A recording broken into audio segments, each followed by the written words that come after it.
가족보다 많이 보는 얼굴이 여러분들의 얼굴인 것 같습니다. 새벽에도 보고. 옆에 계신 분과 인사하겠습니다. 옆에 앉아주셔서 감사합니다. 영광입니다. 네.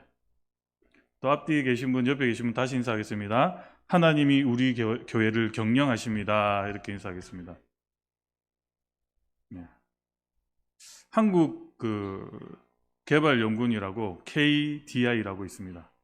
전국에 있는 1,500명의 대상으로 설문조사를 한 적이 있습니다. 그 설문조사가 뭐였냐면 다른 소득 계층과 이렇게 대화를 할 경우에 어떠느냐라고 하는 질문이었습니다. 불편하다라는 응답이 22.3%였고 매우 불편하다라는 사람이 2.5%나 되는 것으로 이렇게 조사가 되었습니다.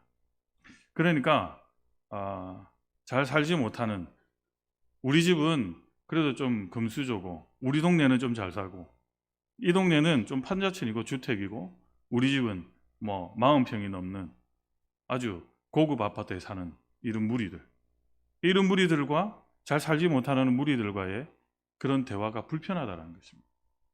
이것이 소득에 따라서 배타적이고 이질적인 그런 감정을 느끼는 사람이 4명 중에 1명이라는 것이죠.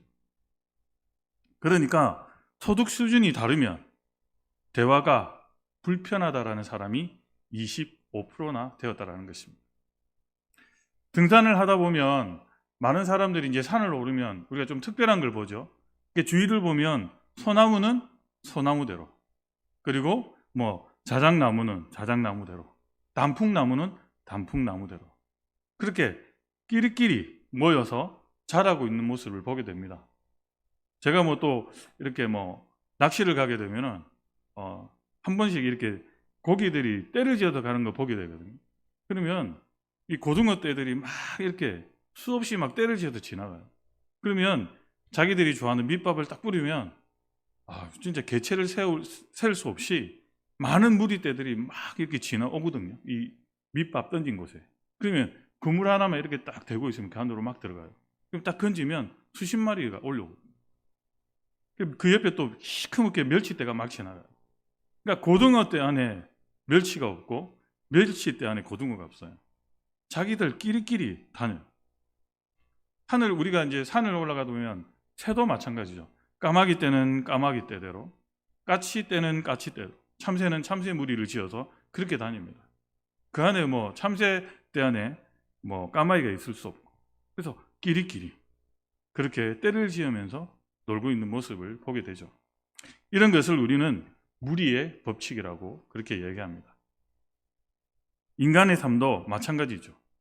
이렇게 미국에 가면 세계의 각종 인종이 모여서 삽니다.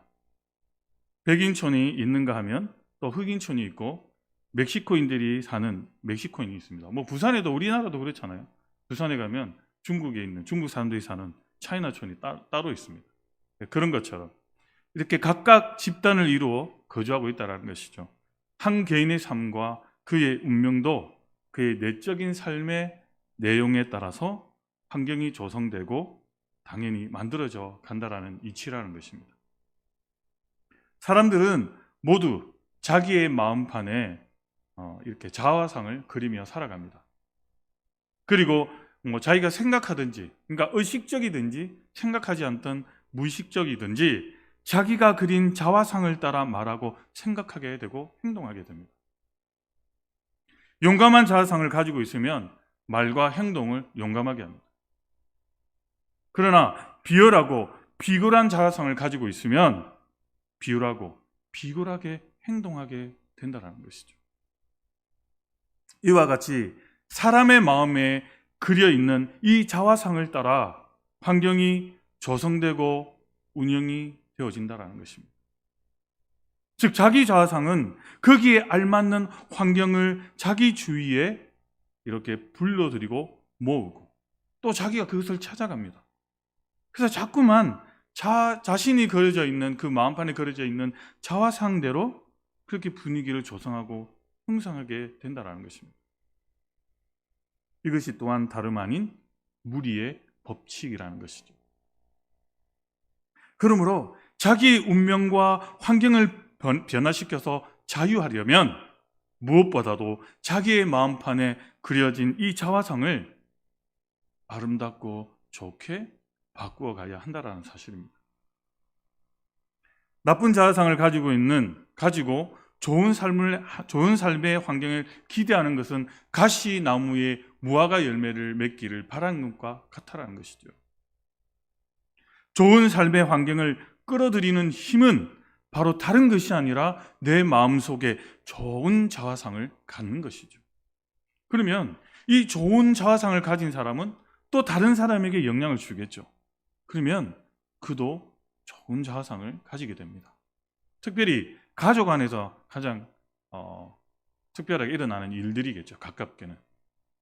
저도 이제 우리 아들이 막 장난치면 아빠 나는 야구 선수야 될 거야 이러면 집에서 막 야구방망이 들고 연습을 하거든요. 그러면 조금 못하면 저는 바로 지적합니다. 못하네. 야구 선수 안 될 것 같은데. 이렇게 지적합니다. 옆에 있는 저희 와이프가 아이고 동생한테 하는 말이 뭐고 이렇게 얘기하거든요. 저희 정체성이 그냥 바뀌어버립니다. 그러니까 우리 안에서, 우리 가정 안에서도 내가 가진 자화상대로 말하게 되고 행동하게 되겠죠.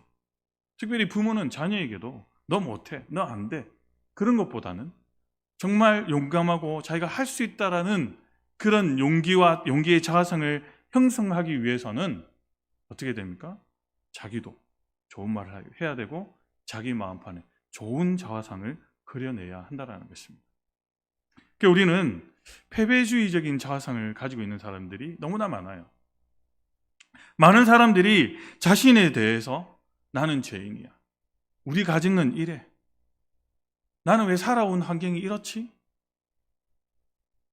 자신의 자화상을 그렇게 패배적인 그런 자화상을 그려냅니다. 나는 죄인이다. 별 도리 없이 죄의 종노릇을 한다. 나는 의롭게 살 수가 없다. 그렇게 자화상을 가지고 있는 사람은 아무리 애를 써도 노력을 해도 죄악된 삶에서 자기가 생각하는 대로 자기가 그린 자화상대로 그렇게 살아갈 수밖에 없다는 것입니다. 끼리끼리 모이는 법칙에 따라 동료인 각종 죄가 함께 그것을 거하기 위해서 그 죄들이 어두운 그림자가 찾아오기 때문입니다. 죄는 야 우리 여기 친구가 있다. 함께 모이자. 그래서 마귀는 우는 사자와 같이 그림자를 찾아가서 그곳의 분위기를 그렇게 형성하고 만들어냅니다. 너무나 좋아하죠. 사탄 마귀는 그것을 너무 좋아합니다. 판이 다 깔려 있어요. 자기는 가서 조금만 유혹하면 그 사람은 넘어져요. 그 마음에 숨은 자화상이라는 것이 이렇게 무서운 힘을 가지고 있다는 것입니다. 나는 정말 죄인된 사람이야. 나는 더러운 사람이야. 나는 거룩하지 못해. 이런 자화상을 가지고 있는 사람은 언제나 더럽고 추악한 말과 생각을 하게 되며 거룩하지 못한 생활을 할 수밖에 없다는 것입니다. 그것은 더러운 것이 집단을 이루어서 그 사람과 같이 살게 되었기 때문이라는 것입니다. 자기의 자아상을 변화시키지 않는 한 거기에서 벗어날 도리가 전혀 없다는 것이죠. 악한 마귀가 모여서 득실득실 그곳에 수많은 마귀가 함께 모여서 그렇게 해결점을 찾지 못하게 막아버린다는, 폐쇄하게 만든다는 것이죠. 어떤 사람은 늘 자기가 병자라고 자랑삼아 말합니다. 나는 병약하다, 폐가 나쁘다, 심장이 나쁘다, 나는 태어날 때부터 좋지 않아. 우리 집안에는 이런 병력이 있다라는 등 이런 사람들은 마음속에서 자신을 언제나 병약한 자로 만들어버립니다. 그래서 어떻게 됩니까? 늘 보약을 먹고 몸에 좋다는 것은 다 해봅니다. 그러나 결코 그는 건강해지지 않죠. 왜냐하면 동료끼리 모인다고 자기 자아상이 병약한 사람은 모든 병을 다 불러오기 때문에 변하지는 않는다는 거죠. 해결하지 못한다는 거죠. 근본적인 원인을 해결하지 못한다는 것입니다. 많은 병들아 오너라, 너희들은 내 친구다, 함께 거하자. 새가 쇠붙이를 끌어당기는 것처럼 자화상은 자기와 똑같은 환경을 그렇게 자꾸만 끌어당긴다는 것입니다. 그러므로 이러한 사람은 병약한 그러한 삶에서 벗어날 수 없고 오히려 더 깊은 수렁에 빠진다는 것입니다. 성경은 잠언 4장 23절에서 이렇게 말씀하죠. 무릇 지킬 만한 것보다 더욱 무엇을 지키라고요? 내 마음을 지켜라. 생명의 근원이 이에서 난다라고 말씀하고 있습니다. 또 마태복음 12장 33절에 사람이 마음에 가득한 것이 입으로 어떻게 한다고? 말하게 된다라고 말씀합니다. 어떤 사람은 자기를 실패자요, 가난뱅이로 보는 자아상을 가지고 있습니다. 나는 무엇을 해도 실패해. 나는 못해. 나는 가난뱅이야. 나는 원래 지금 몸이 병약해서 교회 가지 못하고 힘들어. 그러니까 교회 오면 불평, 불만이 생기죠. 그래서 나는 실패자요, 나는 힘들다라고 자꾸만 자기는 어두운 코너 속에 몰아넣습니다. 제가 가난한 나라에서 가서 어떤 사람이 가난한 나라에 가서 복음을 전가할 때 한결같이 이렇게 발견할 수 있는 것은 가난한 의식 때문이라고 그렇게 이야기합니다. 우리는 조상 대대로 가난하다. 우리는 가난을 벗어날 수 없다. 제가 어릴 때도 그랬거든요. 경험한 거는 가난한 친구들은 그냥 가난한 친구끼리 모여요. 왜냐하면 자기의 나는 지금 가난하니까 부자인 친구들하고 어울리지 못해라는 생각에 팽배해져 있기 때문에 그런 자상이 어릴 때부터 그려져 있어요. 그러니까 용기가 없어요. 이것을 동남아 남미에서 강하게 알 수 있습니다. 이 칠레와 아르헨티나를 잇는 산맥이 있는데요. 안데스 산맥이라고 큰 산맥이 있습니다. 이 산맥은 우리나라 땅의 4배에서 5배나 큽니다. 그런데 이 산맥이 모두 무엇으로 되어 있냐면요, 동과 구리로 되어 있습니다. 그러니까 세상이 지구가 종말할 때까지 캐도 그게 없어지지 않는다라고 합니다. 그만큼 많다는 것이죠. 그런데도 이 나라는 가난합니다. 국민들이 가난의 의식에서 벗어나지 못하기 때문이죠. 그런 의식 때문에 더 게으르고 할 수 없다라는 마음에서 그걸 가지고 뭘 개발하고 나름대로의 새로운 것들을 개발해서 나라를 부강하게 만들어야 되는데 자기의 의식들이 우리나라는 가난해. 할 수 없다라는 생각이 너무나 팽배하기 때문에 거기에서 벗어나지 못합니다. 파라과이도 마찬가지입니다. 상과들의 자생하는 그런 돌풀 같은 것이 있는데 거기에는 뿌리에는 우리나라의 고구마와 같은 그런 고구마 같은 것이 막 주렁주렁 달려 있어요. 삶으면 우리 고구마와 같이 아주 맛있고 영양분이 풍부해요. 근데 아무리 키워도 이 나무는 이렇게 잘 퍼져서 산에 쫙 깔려 있습니다. 누가 이렇게 관리하지 않아도 자기 마음대로 막 무럭무럭 자라는 거예요.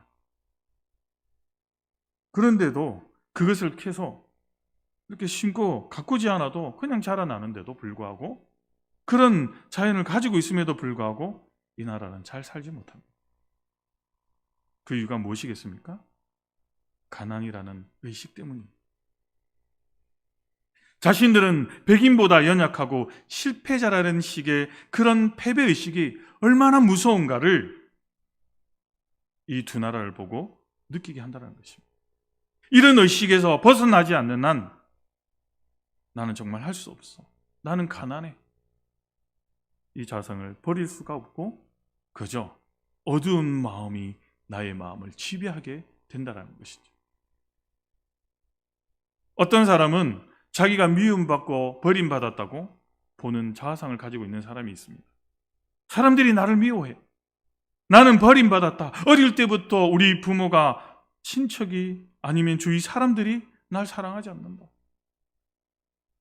이런 자아상을 가진 사람들은 가는 곳마다 사람들과 싸우고 다투고 시기하고 소외되고 그래서 날마다 슬퍼요.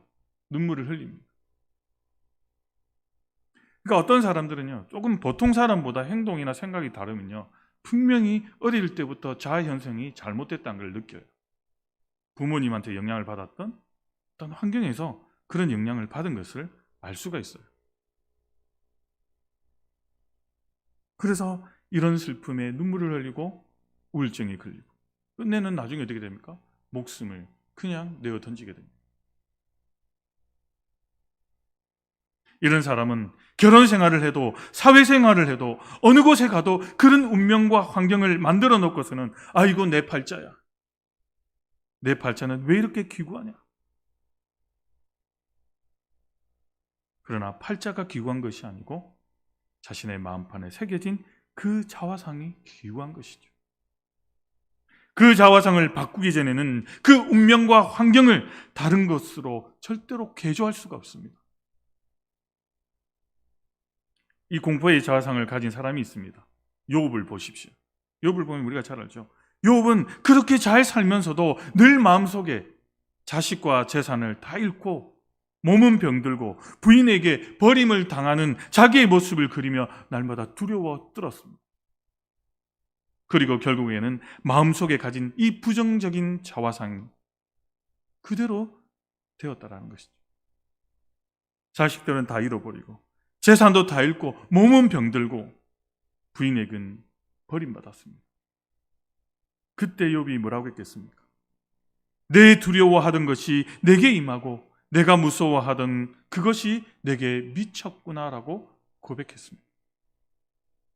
마음속에 그린 자화상이 있으니까 그런 운명과 거친 환경이 그의 생활 속에 다가왔다고 욥은 스스로 고백했다라는 것입니다. 조그만 병이 있으면 뭐 좀 소화가 안 되면 위암은 아닌가? 관절염에 걸리겠지? 아이고 이건 심장병이 아닌가?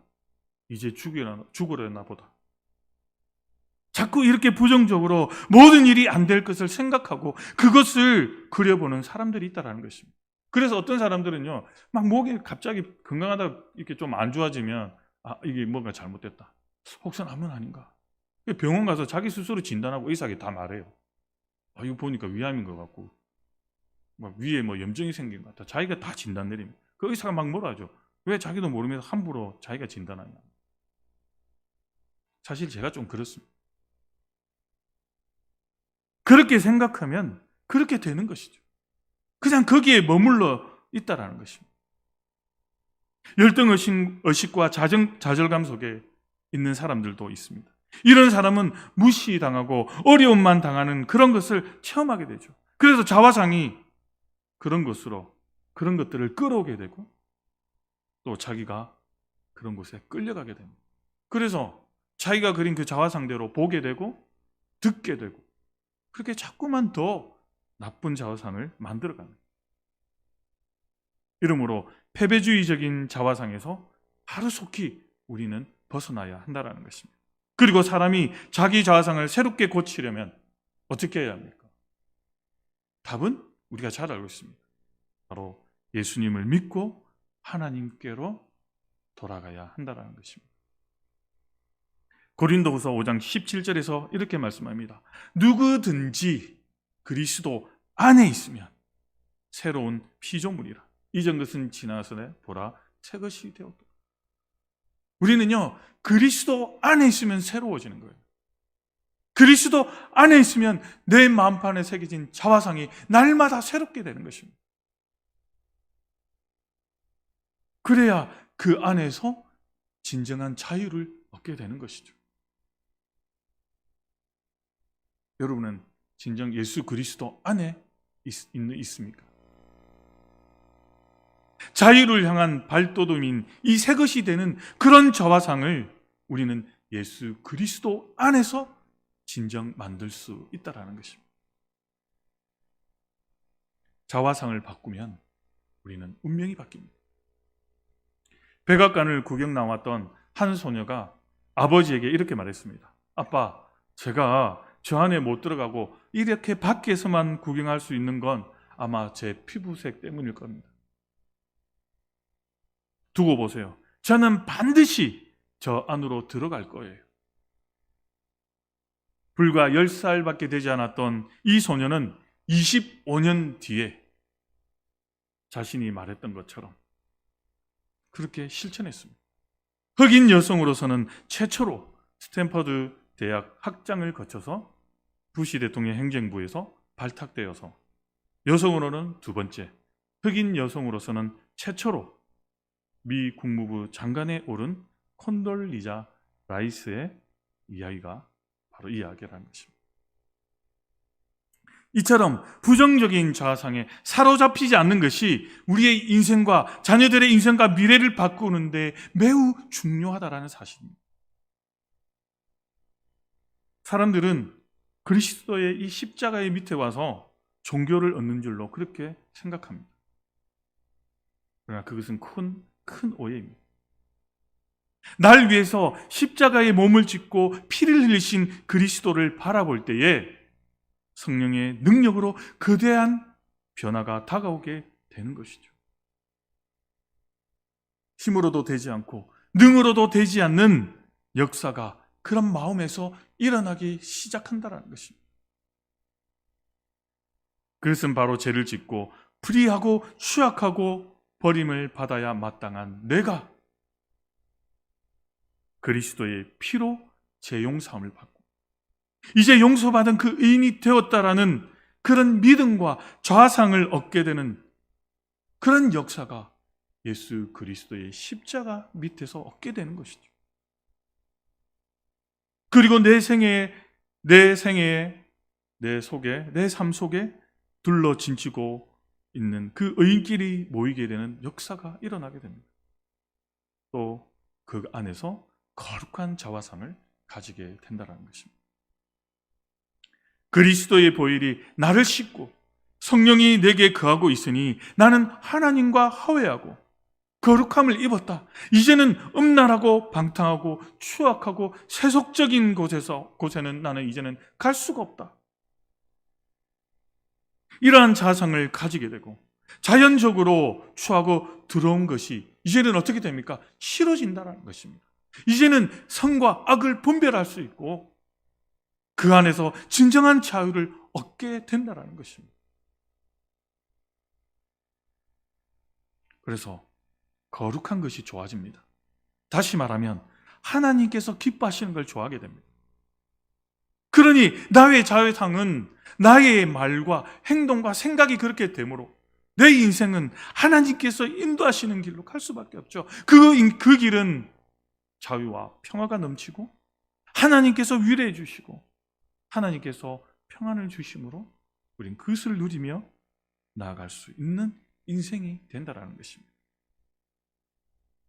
이와 같은 변화는 다른 것이 아니라 그리스도의 십자가를 통해서 자기의 자상이 달라질 때 그의 생애 속에 일어나게 된다는 것입니다. 요셉의 자상을 우리는 너무나 잘 알 수 있습니다. 요셉은 창세기 45장 5절에서 당신들이 나를 이곳에 팔았다고 해서, 그러니까 형들이겠죠, 근심하지 마소서, 한탄하지 마소서, 하나님이 생명을 구원하시려고 나를 당신들보다 먼저 보내셨다 라고 고백합니다. 이 고백에서 요셉의 자화상을 보게 됩니다. 다른 사람 같으면 그러겠죠. 복수하겠다 내가. 자기가 가지고 있는 권력과 그 힘으로 얼마나 복수할 수 있습니다. 언제든지 복수할 수 있고 자기가 할 수 있으면 모든 것을 할 수 있습니다. 그러나 요셉은 어떻게 고백합니까? 하나님이 생명을 구하시려고 나를 이곳에 먼저 보냈다라는 그런 고백을 합니다. 그는 형들과 전혀 다른 자화상, 생각을 가지고 있었습니다. 형들은 자기들이 만들었던 이 과거의 환경 때문에 두려워 떨고 있었지만 요셉은 오히려 그들을 용서하고 위로하며 하나님이 그 큰 구원의 사명이 있어서 자기를 미리 보냈다라고 말합니다. 보통 사람 같으면 상상도 할 수 없는 대답이겠죠. 이유는 그의 요셉의 자화성은 다른 사람들보다 너무나도 비범했기 때문이었습니다. 노예로 팔려왔을 때의 요셉은 그 상황을 어떻게 생각했을까? 그가 형들에게 보인 이 자화상으로 추측이 가능하다는 것이죠. 사람은 자신의 자화상대로 그 환경을 바라보게 됩니다. 요셉은 분명히 노예로 팔려온 자신을 저주하지 않았습니다. 오히려 하나님에게 크게 감사했을 뿐이었습니다. 이렇게 하나님, 안 그래도 말로만 듣던 이 이집트에 저도 꼭 한번 보고 싶었는데, 제 나름대로 생각입니다. 그냥 유추해 봅니다. 저에게 가이드, 상인까지 붙여주시고 비자 문제까지 해결해 주시며, 그러니까 노예는 뭐 노비자죠. 그런데 비자까지 해결해 주시고 이렇게 유학의 길을 갈 수 있도록 길을 열어주시니 감사합니다. 거기다가 더 감사한 것은 제 생활비까지 신경 쓰셔서 입주 장학생으로 생활비 전액을, 그러니까 노예 신분이었죠. 그러니까 요셉은 그렇게 생각을 바꾸었다는 것입니다. 그리고 감옥에 갔을 때 하나님이 이번에는 사비 장학생에서 국비 장학생으로 승격시켜 주시니 감사합니다. 제 나름대로 생각입니다. 성경에 없는 내용입니다. 제가 그러니까 이 요셉의 마음을 한번 유추해 봤다는 것입니다. 다른 사람 같으면 자신의 인생이 난 꼬였어. 나는 왜 감옥에 잡혀가지고 이 꼴을 당하냐, 이렇게 생각했을 것입니다. 그런데 요셉은 뭐예요? 그렇지 않았죠. 그래서 제가 한번 유추해 봤습니다. 이제는 사비 장학생에서 국비 장학생으로 감옥에 같이 되니까 뭐 먹을 거 다 주잖아요. 거기다가 최고의 석학인 왕의 비서를 둔 두 사람이나 보내주셔서 개인 교수까지 붙여주시니 이 연애를 어떻게 감당할까? 요셉이 그렇게 생각하지 않았을까? 그렇게 유추해 봅니다. 요셉은 보통 사람과 다른 생각을 가지고 있었죠. 자화상이 다른 사람과는 완전히 달랐기 때문입니다. 사람은 자신의 자화상대로만 생각하게 되고 자기 자화상대로만 환경을 판단하게 됩니다. 자화상이 어두운 사람은 무엇이든 어둡게 보고 밝은 사람은 어두운 가운데서도 밝게 봅니다. 자화상이 부정적인 사람은 무엇이든지 비판적으로 보게 되고 긍정적인 사람은 무엇이든지 좋게 봅니다. 그래서인지 요셉의 인생의 주어는 무엇인 줄 압니까? 그 주어는 하나님이었습니다. 하나님 때문에 하나님께서 요셉의 주어는 항상 하나님이었습니다. 우리 전도사님이 김주만 전도사님 항상 한숨 쉬면서 하는 얘기가 있습니다. 아이고 아버지. 그래서 뭐 50대 할아버지도 아니고 맨날 제 옆자리에서 아이고 아버지. 누구 죽은 것도 아닌데. 그런데 뭡니까? 날마다 생각하는 게 주어가 하나님이다. 요셉이 그랬다는 것입니다. 인생의 주어는 다른 것이 아니라 하나님 때문에 하나님께서, 비록 요셉은 노예의 신분이었지만 요셉의 인생의 주어는 늘 하나님이었다는 것입니다. 그는 괴로울 때나 즐거울 때나 좋을 때나 나쁠 때나 하나님을 그 인생의 주어로 모시고 산 사람이었다는 것입니다. 건전한 자화상이란 바로 인생의 주어를 자신이나 환경에서 무엇으로 바꿔야 한다고요? 하나님으로 바꿔야 하는 것입니다. 하나님 때문에 참지. 하나님 때문에 하는 거야. 하나님께서 하셨어. 자신의 인생의 주어는 하나님이 되어야 한다는 것입니다. 내 마음의 자화상에 전도할 때 전도지본에 나와 있잖아요. 사형리. 자기 마음의 자화상의 주인이 자기가 되면 어때요? 모든 것이 자기를 바라보게 되면 어떻게 됩니까? 늘 시비, 다투고 자기의 감정을 드러내고. 그러나 하나님이 내 마음의 주인이 되면 어떻게 했습니까? 다르죠. 용서하게 되고 허용하게 되고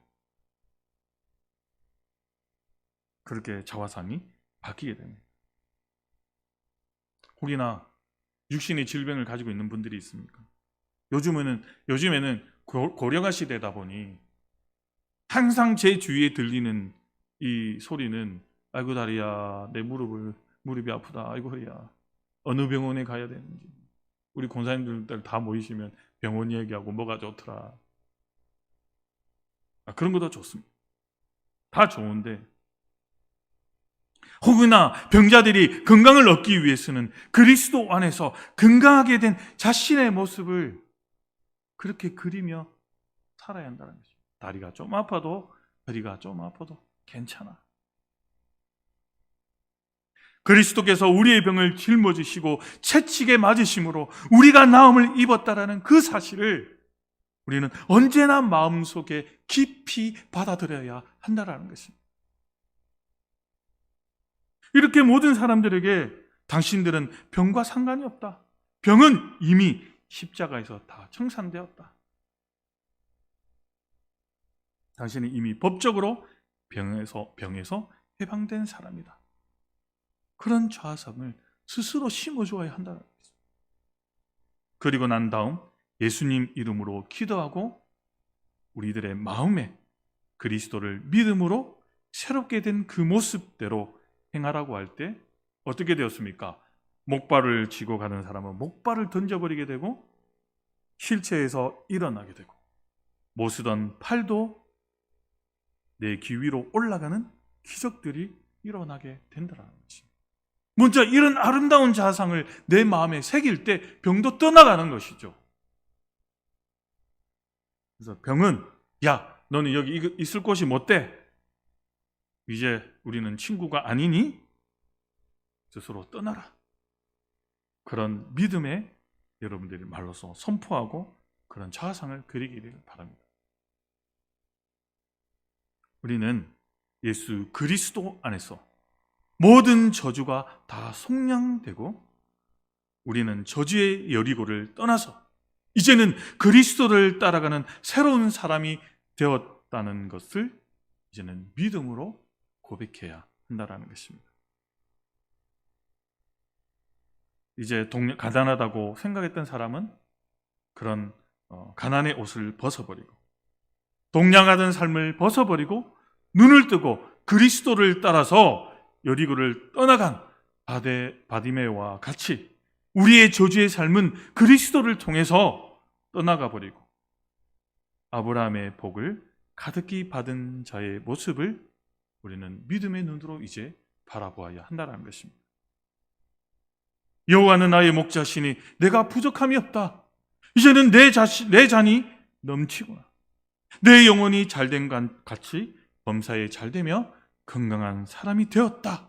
라는 이러한 확신을 가지고 그러한 자화상을 바라보며 할렐루야라고 찬양하며 나아갈 때 끼리끼리 모이는 것처럼 이 무리의 법칙처럼 하나님의 축복이 그 은혜가 그 사람 속에 그제서야 임하게 된다라는 사실을 꼭 기억하는 저와 여러분들이 되시기를 간절히 소망합니다. 우리는 항상 천국을 소유한 자상을 가지고 살아가야 합니다. 천국은 우리의 것이죠. 하나님께서 우리를 흑암의 권세에서 건져내시고 하나님의 사랑의 그 아들의 나라로 옮겨주신 그런 믿음이 우리에게 있다는 것입니다. 그러면 우리의 자화상은 어떻게 됩니까? 긍정적인 자화상으로 바뀌게 되겠죠. 그러면 그것을 고백해야죠. 마음속에 가진 자화상은 항상 강하게 고백해야 합니다. 아브라함을 보십시오. 나이가 많아 늙어 아브라함을 하나님이 밤중에 깨웁니다. 야 아브라함아 일어나. 이렇게 세우셔서 야 밖으로 나가봐. 그리고 하늘을 보아. 별들을 세게 하시고 주님은 저 수없이 많은 하늘의 별들처럼 내 자손도 그와 같이 많게 해주겠다라고 약속하셨습니다. 이 말씀을 들은 아브라함은 자신이 수없이 많은 자손의 아버지가 되었다라는 이 새로운 자아상을 가지게 됩니다. 자기 나이가 100살인 것과 사라의 나이가 90살이라는 것도 다 잊어버리게 됩니다. 자기가 큰 민족의 아버지가 된 모습을 마음속에 받아들이고 그것을 입으로 강하게 고백했습니다. 아브라함이 아니라 아브라함. 많은 민족의 조상이요 사레가 아니라 사라로 많은 자식의 어머니라는 그 하나님께로 얻은 자화성을 그들은 입술로 강하게 고백했다라는 것입니다. 사람들은 이 말을 듣고 비웃었지만 그들이 이 자화상을 계속 고백할 때에 하나님의 능력이 그들에게 나타나서 결국 아들 이삭을 갖게 되었다라는 거죠. 자화상을 입술로 고백한다는 것은 너무나 중요합니다. 욥은 완전히 패배적인 자화상을 입술로 고백했죠. 여러분, 고백은 위력을 가집니다. 이 입술로 고백하는 것은 생명이 있고 위력이 있다는 것입니다. 로마서 10장 10절에 사람의 그 마음에 믿어 의에 이르고 입으로 시인하여 구원에 이른다라고 말씀하지 않습니다. 또 마태복음 18장 18절에서 무엇이든지 땅에서 매면 하늘에서도 매일 것이요 땅에서 풀면 하늘에서도 풀린다라고 말씀합니다. 우리가 매고 푸는 것은 입술의 말로써 하는 것입니다. 땅에서 긍정적으로 묶으면 하늘에서도 그대로 묶어진다는 것입니다. 내 입에 이른 말로 내가 묶였으면 내 입의 말로 내가 사로잡혔다라고 말하고 있는 이 입술의 고백. 이것은 자기 마음속의 자화상을 어떠한 역경 속에서도 긍정적으로 강하고 담대하게 고백하는 것입니다. 여러분 생각해 보세요. 나는 구원받았다라고 내 마음에 자화상이 있는데 없이 그것을 많은 사람들에게 복음을 전해 보십시오. 그 복음의 능력이 있겠습니까? 내가 먼저 구원의 확신이 없으면 아무리 내가 많은 전도지를 들고 많은 사람들을 만나서 전해준다 할지라도 전도가 되지 않습니다. 눈에 아무 증거 안 보이고 귀에는 아무 소리 안 들리고 흑암이 들려 진친다 할지라도 내 입술의 고백을 부정적이게 되게 해서는 안 된다는 것입니다. 항상 긍정적으로 강하게 담대하게 선포해야 하는 것이죠. 이러므로 우리는 강한 입술의 고백을 하고 매일 자상을 새롭게 하고 깊은 감사를 드려야 합니다. 여러분, 이스라엘 백성들이 드리는 제사 중에 낙헌제라고 있습니다. 낙헌제. 이 낙헌제는 자원제입니다. 자기가 자원해서 감사하는데 그게는 그냥 아무 때나 자원하는 것이 아니고 그 자원하는 사람들 중에 특별하게 감사의 제사 중에 수준이 있는 감사가 바로 이 낙헌제인데 이 낙헌제는요 멀리 군대에 들어가서 병이 생기거나 먼 거리를 걸어와서 병이 생겼는데 힘들어졌는데 그럼에도 불구하고 하나님께 감사드리는 게 낙헌제입니다. 여러분, 내 상황이 어둡다 할지라도 하나님께 감사할 수 있는 그 낙헌제, 그것이 정말 수준 있는 신앙인이죠. 내 상황이 어렵지만 그럼에도 불구하고 내 인생의 주어인 하나님을 고백하는 자는 다르죠. 그 어둠에 하나님께서 빛으로 밝혀주실 날이 곧 찾아오게 된다는 거죠.